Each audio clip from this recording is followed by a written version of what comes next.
Thank you for joining us in another Tech in Translation session. As I said before, we're very lucky that I have been joined by a lot of engineers at Laminar over the last 5 years, and Oliver's one of them. Oliver's one of our senior SOC analysts. He's been working on our SIEM and our SOC now for almost 5 years. And so I thought it was a good opportunity to introduce Oliver. As I said before, we've got a team of engineers works behind myself, so I feel very privileged. Oliver, can you give us a bit of introduction to yourself? Yeah, I am IT professional with about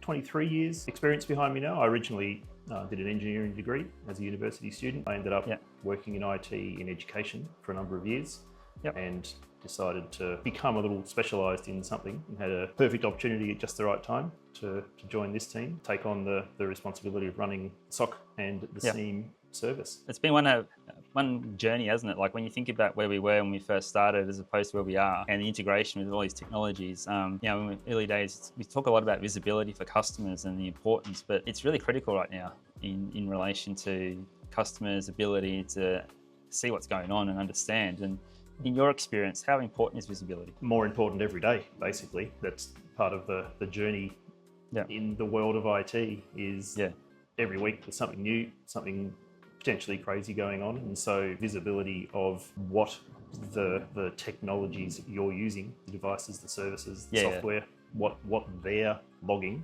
and reporting on what's happening for them is, of course, ridiculously important in this environment, and landscape ability is key today. Yeah, fantastic. And I think what we've also learned is that having complete visibility, having just ticking a box and having some things monitored is okay. I guess it gives them a little bit of an insight, but having that complete visibility across their network and their IT is also critical, and not just ticking a box these days. I think that you can undo a lot of good work if you don't have complete visibility in that space. Yeah, certainly with the integration of services, authentication behind applications and services, and the complexities of your average network today, then monitoring just one aspect of it is only showing you part of the picture. So if you can see what users are doing across services and systems, and how they're interacting with each other, then it makes it much easier to discover the intricacies of potentially adverse conditions or dodgy operations of someone hiding in there. I think also we talk a lot about the dashboards and the customization of dashboards and having meaningful data.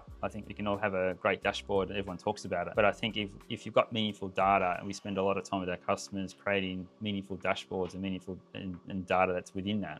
In your experience over the years, what's changed in that space in relation to what customers expecting as opposed to what they're getting at the other side? Dashboards always look pretty. They're always featured on your marketing material and for anything you buy. And they're beautiful and potentially highlight exactly what you want to see. But depending on your role and responsibilities and the systems you use, then the out-of-the-box dashboards aren't going to be what you need first go. So being able to customize those and tune them on a regular basis just by creating a new report and displaying it as a visual object gives someone with the time to spend looking at a dashboard exactly the information they need to spot something unusual or stand out at a glance. I always find it interesting when we turn on SIEM for the first time and our first meeting with the customer is we always find something. It doesn't matter what that something is, and some of these guys have been in their environments for over 15 years and we still find something. And I think it's intriguing as to what SIEM picks up and what identifies. Obviously, there's a lot of data and a lot of information. We start getting event logs straight away, which then saturates dashboards and anything we first start off with. But actually having the insights to their network and providing some real world scenarios and information, we always see something different. And I think that's sometimes exciting for the customer and sometimes daunting because they see things that are connected that may or may not be, that should be there. What is your experience in that, Oliver? It's sort of a first month, it's always eyes wide open type approach almost. Yeah, well, these businesses, their IT professionals have had access to all this data because everything has its logs, and you can go and choose to view the logs in whatever dashboard particular system or service provides. But the obvious advantage of using something like a SIEM is that it has built-in logic and filters and incident definitions that pick the data that's important, bubble it to the service and display it as an alert. And so as you said initially, the first half an hour, 45 minutes with majority of new customers, they're instantly distracted and sidelined by something that's popped up in front of them where they go, oh my God, what's that? That shouldn't be happening. That user shouldn't have access to that, or Yeah. that traffic shouldn't be seen there. And so Yeah. every onboarding session without fail turns into a bit of a semi-sidetracked session as engineers and IT professionals discover something that's sitting there in front of them they've never seen. And it's not always sinister or bad or terrible.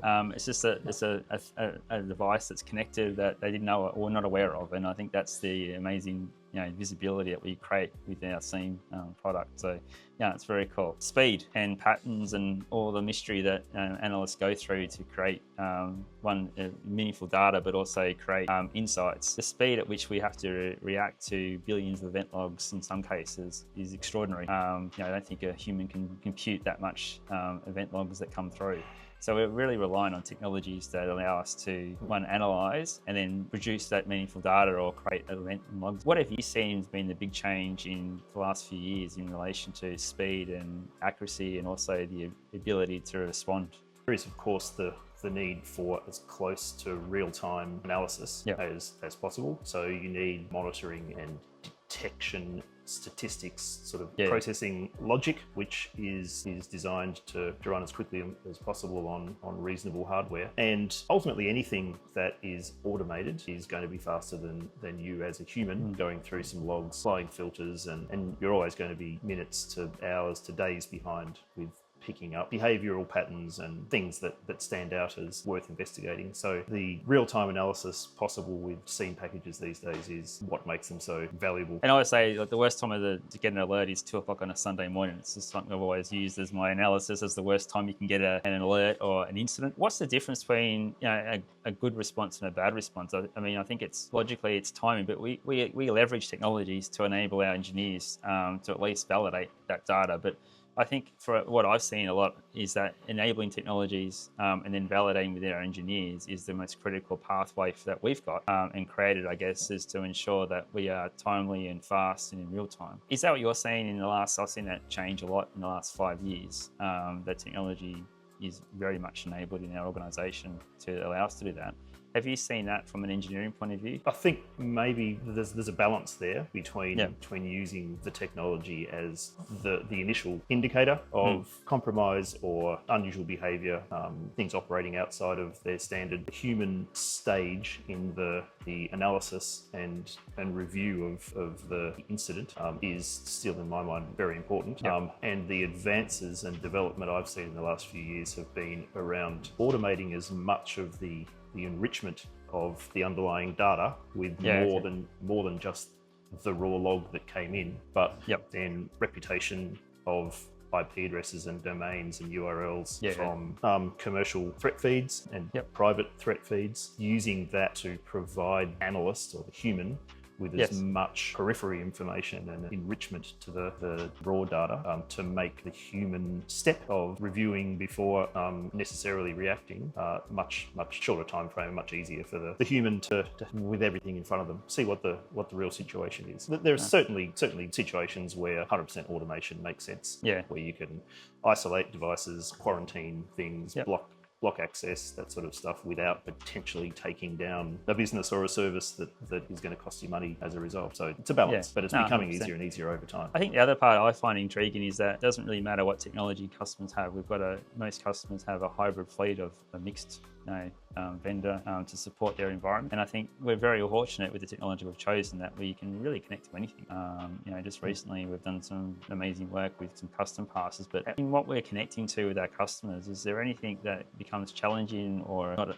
We have come across instances where we cannot connect to something and we haven't been able to work with that? Or probably the most basic challenge is just data flow. So when you put a SIEM collector into an environment, it has to be in a trusted location where everything that you want to either pull logs or receive logs from can communicate with it. So there's a bit of design consideration at the outset. But then having a SIEM product which is able to be customized and therefore integrated with any sort of data, takes away the real possibility of not being able to log something. As long as there is logged data, whether it's a file hiding on a hideous file system somewhere, or an encrypted log stream, or an API that isn't supported out of the box, then having all the tools available, along with a couple of development tools on the side, so you can work out what you're trying to decipher, allows you to really ingest any form of data and then write the pattern matching and the extraction of key value pairs of data, and then you can apply the logic and the AI and the automation on top of that. That's fantastic. Look, Oliver, I really appreciate your time today. I know that you're extremely busy. Is there any final words of understandings or wisdom you can provide as we close off today? I think the key to utilising a security monitoring, security operations process is you have to have the right resources at the beginning, the middle and the end to actually react to and respond to what's being highlighted and what you're being notified about. So you can have the most amazing system in the world feeding you with all the pertinent information about what's going on in your network, but if you don't have the time to be available to respond to that, then it's just going to stop there and not provide a valuable solution. So it still need to be able to respond to what you're finding. The human skills are still pretty prevalent in conjunction with enabling technology, I guess, at the end of the day. You could probably do it with a robot, but you still have to have it. No worries at all. Well, thanks, Ollie. Appreciate your time today, and look forward to talking to you soon. Pleasure. See you, Matt. Thank you.